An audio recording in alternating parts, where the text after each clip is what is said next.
Une grosse affiche nous attend mardi soir entre le Paris Saint-Germain et le FC Barcelone. Qui n'a pas hâte ici, franchement, qui n'a pas hâte? En tout cas, on peut dire que entre le 14 décembre, le jour du tirage au sort pour les 8e de la Ligue des Champions, et le 14 février, aujourd'hui, à l'heure où je parle, beaucoup de choses ont changé.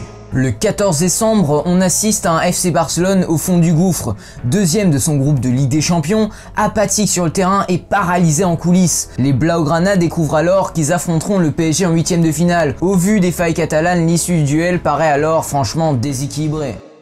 Et à l'heure où je parle, tout a changé. Pendant que le PSG tout saute son football, a changé d'entraîneur, a perdu Neymar et Di Maria et cherche encore à trouver de la continuité dans son football et de la régularité, le Barça, quant à lui, a suivi une trajectoire opposée. Ils vont beaucoup mieux, pas de là à dire qu'ils sont infranchissables et que c'est désormais perdu pour le PSG, non non non.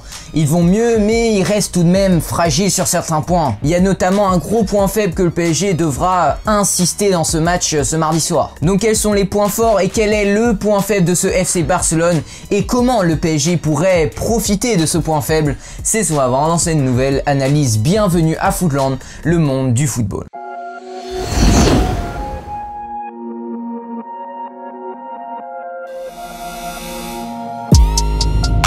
Quand je vous dis que le Barça va mieux, c'est vraiment qu'ils vont mieux. En Liga, le Barça n'a plus perdu depuis début septembre et vient même d'enchaîner 7 victoires de rang. Ils viennent même de battre Alavés 5-1, voilà une manita, et quoi de mieux qu'une grosse victoire comme ça pour faire le plein de confiance avant le Paris Saint-Germain. Ils sont en pleine confiance et c'est bien pour ça que ce n'est pas avec la peur au ventre de ne pas être au niveau qu'ils vont aborder cette rencontre contre le PSG, mais bien avec le couteau entre les dents. Déjà du côté des points positifs, on va commencer par le milieu du FC Barcelone qui est décidément très alléchant. Le trio au milieu au FC Barcelone est très alléchant. En effet, Busquets, Frenkie de Jong et Pedri s'entendent à merveille. Dans ce milieu de terrain, Pedri et Frenkie de Jong notamment ont beaucoup progressé ces derniers mois. Pedri a peut-être du progrès à faire du côté de son physique, mais du côté de sa technique,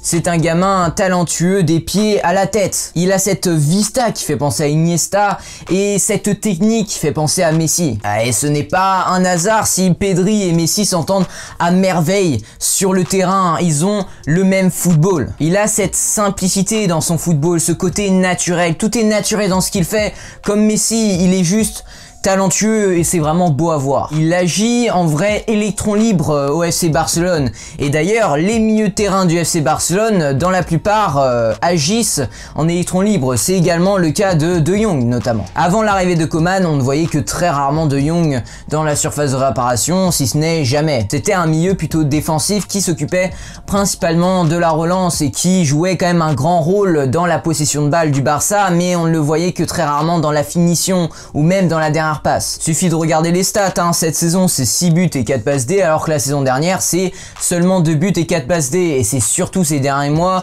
que Coman a commencé à l'utiliser de façon différente. Il lui demande bien plus d'aller vers l'avant, de vraiment ne pas hésiter à offrir de l'aide aux attaquants. Et c'est assez frappant, des fois on le voit même dans la surface de réparation, il joue vraiment le rôle de buteur des fois, et ça fait vraiment bizarre de voir De Jong faire ça, parce qu'avant jamais tu verrais le néerlandais faire ce genre de choses. Il a d'ailleurs marqué plusieurs buts de cette façon, tel un renard des surfaces comme Icardi a l'habitude de faire. Donc finalement on se retrouve avec un milieu qui a vraiment retrouvé de sa superbe, avec un Sergi Busquets qui joue mieux et surtout un duo alléchant De Jong-Pedri. Et ce milieu retrouvé permet au Barça de se créer bien plus d'occasions qu'autrefois. Avec un De Jong plus haut, un Pedri virevoltant, ça permet vraiment à ce Barça d'être délivré sur le terrain. Et justement, leur deuxième gros point fort, c'est le mental. C'est rare une équipe qui arrive autant à revenir au score, à faire autant de remontada. Le Barça ressemble à Manchester United pour ça. Les Red Devils, cette année, le nombre de remontada qu'ils ont fait, ça montre un peu leur gros mental, et c'est exactement pareil pour les Blaugrana. Et s'ils sont aussi forts mentalement, c'est en partie dû à leur grande confiance en eux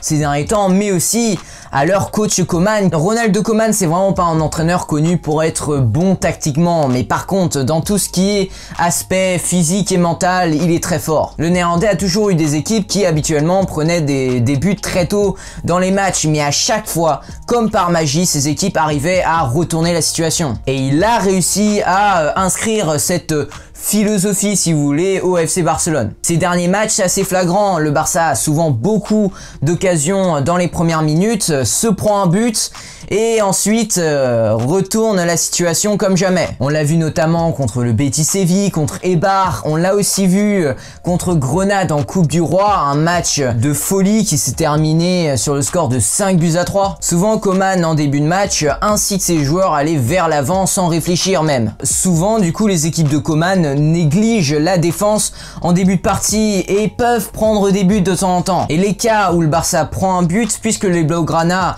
ont eu plein d'occasions en ce début de match, et bah souvent il y a une forme d'orgueil blessé. Et Koeman, il est très fort sur ce point-là, il arrive vraiment dans la plupart de ses équipes à construire une très bonne mentalité sur ce point-là. Et c'est pour ça que le Barça est aussi fort en remontada ces derniers mois. Le PSG est toujours une équipe traumatisée par le 6-1 et Koeman ne va pas hésiter à insister sur ce facteur-là.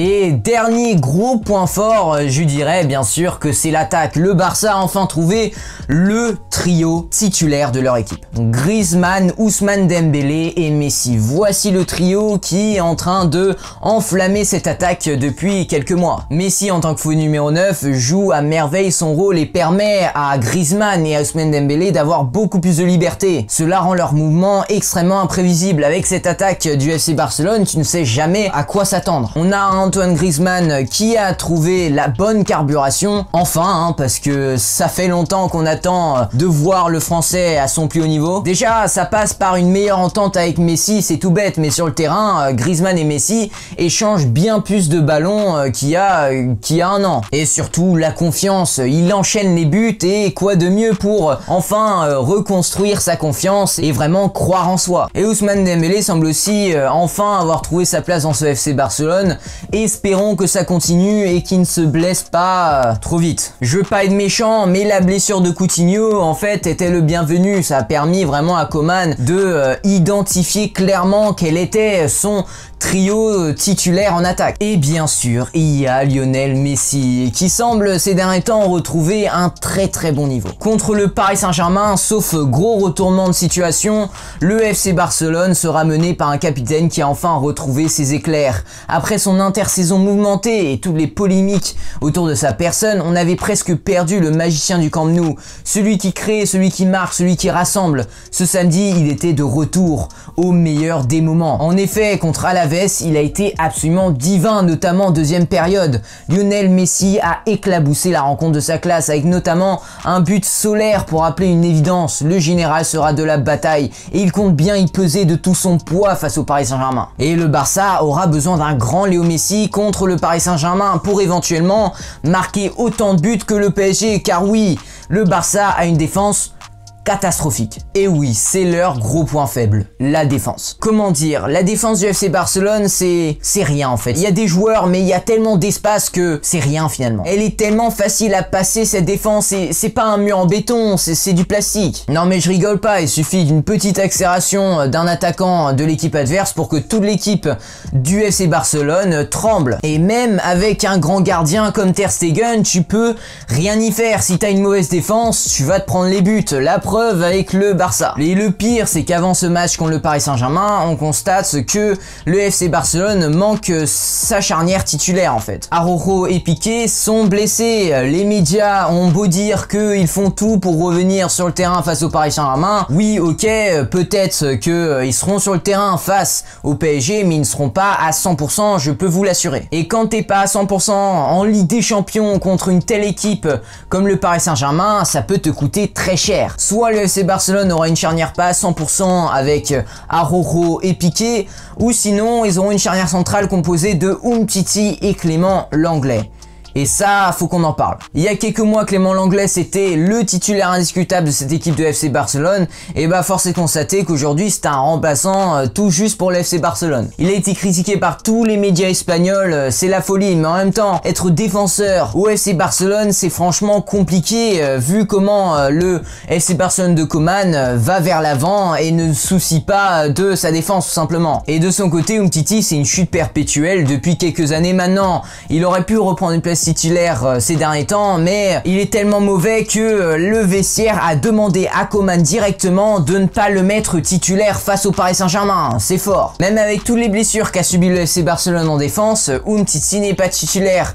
C'est dire, et c'est vraiment dommage parce que le niveau qu'il avait en provenance de Lyon quand il est arrivé au FC Barcelone, c'était vraiment énorme. Il avait vraiment un niveau de top défenseur de niveau international. Alors comment est-ce que le Paris Saint-Germain pourrait profiter de cette mauvaise défense du FC Barcelone? Et bah c'est très simple, avec la vitesse de ses attaquants.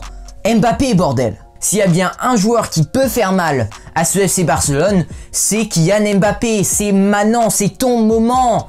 Kiki, Neymar et Di Maria seront absents, tous les yeux seront rivés sur le français. Il aura beaucoup de pression sur ses épaules et j'espère qu'il va vraiment répondre présent. La défense du FC Barcelone, elle est lente, bordel. Je pense qu'il n'y a pas une défense plus lente que cette défense en Europe. Donc Kylian Mbappé vraiment insiste sur ta vitesse, insiste sur cette faiblesse du FC Barcelone qui saute aux yeux. Que ce soit Piqué ou Umtiti, l'anglais, ils ont tous du mal dans tout ce qui est gestion de la profondeur. Le seul qui gère sur ce côté-là, c'est Araujo et il est blessé. Il sera peut-être présent contre le Paris Saint-Germain comme je l'ai dit, mais il ne sera pas à 100%. Et la blessure de Neymar a fait couler beaucoup d'encre, notamment dans les médias, mais finalement ce n'est pas la fin du monde. Bien sûr que le Paris Saint-Germain manque vraiment son réel maître à jouer avec la blessure de Neymar, mais je préfère ça que la blessure de Keylor Navas par exemple. On sait que l'attaque du FC Barcelone est en pleine forme ces derniers temps. Avec un grand Keylor Navas, ça pourrait tout changer. Et je n'ai pas de doute, je pense que Keylor Navas va faire un grand match. Il a montré ces dernières années une énorme régularité, que ce soit en Ligue 1 ou même sur la scène internationale. Donc voilà comment le PSG peut battre le Barça, profiter de cette défense si friable. Avoir un Mbappé en feu et un Keylor Navas en jambes dans les cages. Les gars, dites-moi tous dans les commentaires quelle est selon vous la clé pour que le Paris Saint-Germain gagne cette rencontre. Dites-moi tout ça dans les commentaires, j'attends ça avec impatience. Et je vais peut-être faire un petit avant-match avant cette grande rencontre entre le PSG et le FC Barcelone. Dites-moi dans les commentaires si ça vous plairait qu'on fasse un petit avant-match, qu'on fasse nos pronos, peut-être des petits quiz, on verra bien. Sur ce, je vous souhaite une excellente journée les gars. Ciao.